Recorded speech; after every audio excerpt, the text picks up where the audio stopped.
Hi, நம்ம hotel city நண்பர்கள் சார்பாக எல்லாத்துக்கும் அட்வான்ஸ் விநாயகர் சதுர்த்தி வாழ்த்துக்கள்.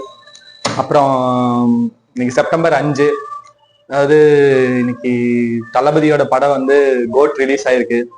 இதே ஒரு ஃபெஸ்டிவல் மாதிரி தான். இன்னைக்கு தமிழ்நாடு, இந்தியா, உலகம் ஃபுல்லாவே வந்து எல்லாருமே வந்து இந்த படத்தை இப்ப கொண்டாடிட்டு இருக்காங்க.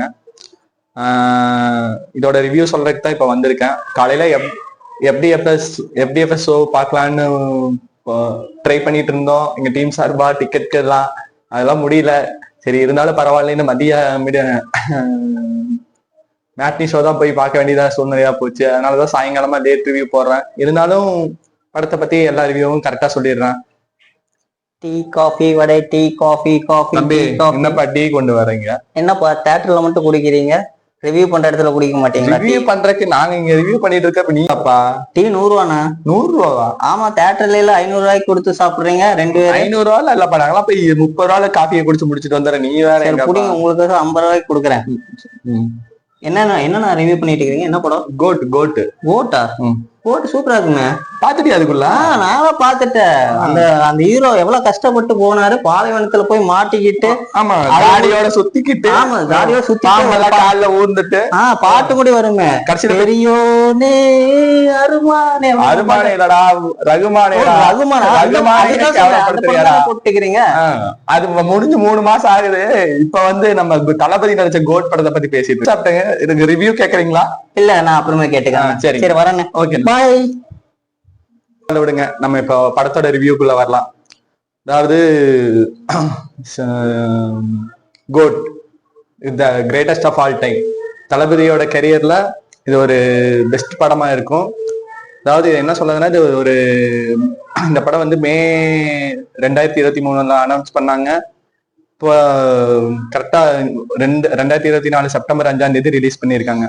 அதாவது இந்த படத்தை பத்தி என்ன சொல்லணும்னா, படம் ஃபுல்லா தளபதி தாங்க. என்ன, அதாவது ஹீரோ வில்லன், ப்ரொட்டகனிஸ்டும் அவர் தான், ஆண்டகனிஸ்டும் அவர் தான். அதாவது ஒரு ஸ்பை த்ரில்லரு.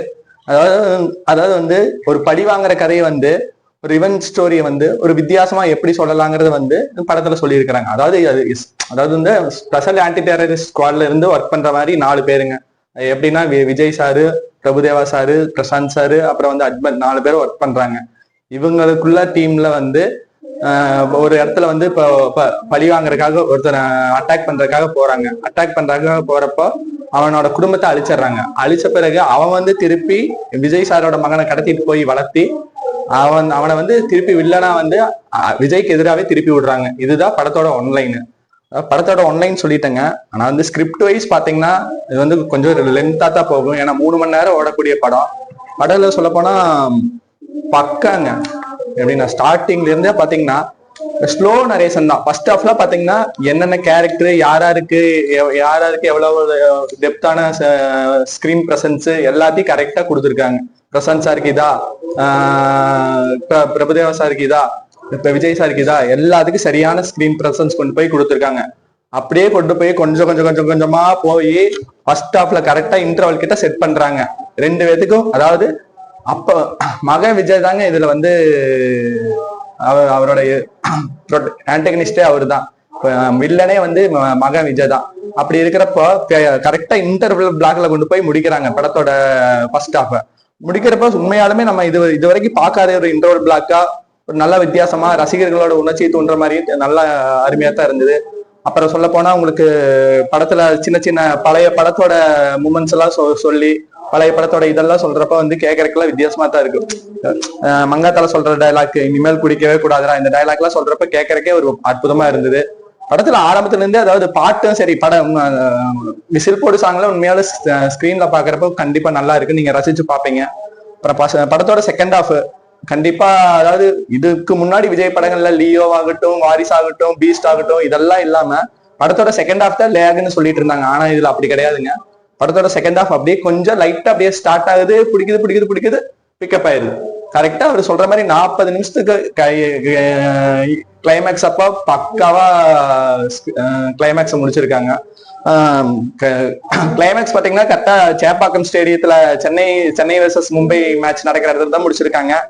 உண்மையால சொல்ல போனா விஜயோட ரியாக்ஷன்ஸ் எல்லாம் சும்மா மகனா வில்லனா பண்றப்போ அந்த பழைய நம்ம விஜய் பார்த்திருப்போம் தெரியுங்களா, ஒரு 90s முன்னாடி அவர் நக்கல் பிடிச்சு கிண்டல் பண்ணி எல்லாத்தையும் கலக்குவார் தெரியுங்களா, அந்த மாதிரி ஒரு விஜய் நீங்க அதுல பாப்பீங்க.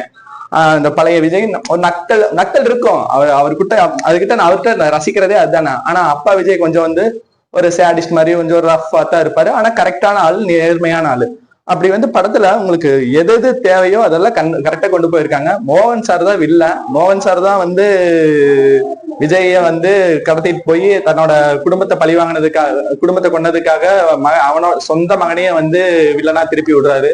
அதோட விளைவுகள் தான் இது. ஆனா உண்மையால ஆக்ஷன் சீன்ஸ் எல்லாம் வந்து அவருக்கு வயசு என்னமோ நான் 50 ஆகுதுங்க, ஆனா இதெல்லாம் சொல்லக்கூடாது, பின்னி பெடல் எடுத்திருக்காங்க. இப்படி ஒரு சீனை வந்து நீங்க வந்து எந்த ஒரு டக்கு டக்கு டக்கு டக்குன்னு ஃபைட் மூமெண்ட்ஸ், அதே மாதிரி டான்ஸ் மூமெண்ட்ஸ், எனர்ஜி லெவல் பீக்கு தாங்க என்னைக்குமே. இந்த மாதிரி உங்களுக்கு இதுல இன்னொன்னு சொல்ல போனா படத்துல சின்ன சின்ன விஷயங்கள் கேமியோவா த்ரிஷா மட்ட சாங்க்கு வந்திருக்காங்க. கிளைமேக்ஸ்ல நம்ம சிவகார்த்திகேயன் அண்ணன் வந்திருக்காரு. அதெல்லாம் கிளைமேக்ஸ்ல அவரை பாக்குறப்போ, கடைசியில தோனியோட presence match CSK versus Mumbai மேட்ச்ல வந்து அவரை பாக்குறப்போ உண்மையா நீங்க ரசிச்சு கொண்டாடுவீங்க. செகண்ட் ஹாஃப் ஃபுல்லா அப்படியே உங்களுக்கு என்னடா படம் இது மொக்க அப்படின்லாம் லேக் எல்லாம் இருக்காது, அது பாட்டுக்கு போகும். நீங்க இது ஒன்றும் அப்படி ஒன்றும் புதுசா ஒரு ஒரு டெனட் மாதிரி கதையோ, ஒரு ஸ்பெஷல் டெரரிஸ்ட் ஸ்குவாட் அந்த மாதிரி கதையோ, ஒரு ஸ்பை கதையோ அந்த மாதிரிலாம் இல்லைங்க. போய் எல்லாத்தையும் அழிக்கிறது காப்பாத்துறது அந்த மாதிரிலாம் இல்ல. ஒரு ரிவெஞ்ச் கதை. ரிவெஞ்ச் கதைக்குள்ள வந்து அப்பா மகனுக்குள்ள இருக்கிற போட்டியை வந்து காமிச்சிருக்காங்க. அதுல வந்து இந்த மாதிரி பாம் வைக்கிற மாதிரியும் அதுல இருந்து இவரு காப்பாத்துற மாதிரியும் சீன்லாம் வந்து எடுத்து ஆடியன்ஸ்க்கு எந்த விதத்துல வந்து புரிய வைக்கணுமோ அந்த விதத்துல வந்து Venkat Prabhu sir உண்மையால hats off சொல்லியே ஆகணும்.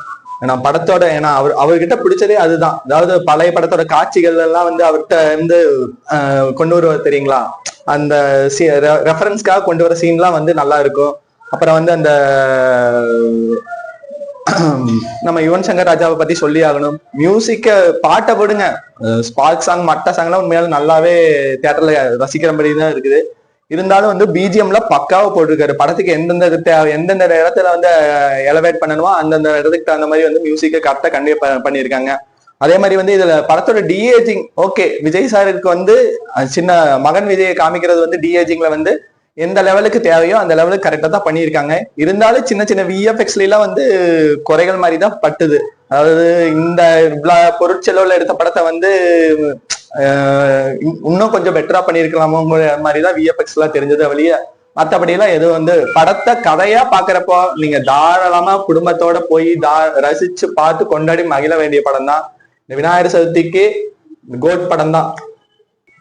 அடுத்த வீடியோவில் உங்களை சந்திக்கும் வரையில் உங்களிடமிருந்து விடைபெறுவது உங்கள் முகேஷ் மற்றும் ஒளிப்பதிவாளர் மார்டின் மற்றும் editor and script writer Saravanan.